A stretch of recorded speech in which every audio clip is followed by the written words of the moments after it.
Prečo zhadzujeme nezrelé jablká na zem? Na prvý pohľad to môže pôsobiť ako plytvanie, ale v skutočnosti je to presný opak. Stromy majú jeden cieľ – zachovať rod, preto vytvoria stovky plodov, z ktorých má každý potenciál niesť semeno.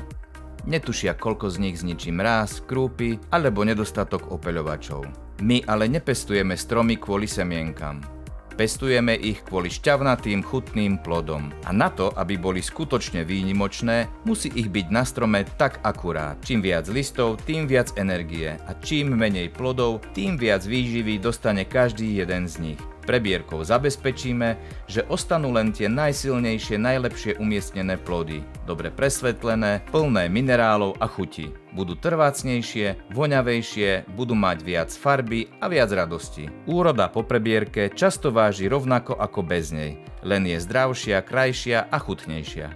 Teraz už viete, prečo niektoré jablčká končia na zemi skôr než dozrejú. Je to služba tým, ktoré ostanú, a aj vám.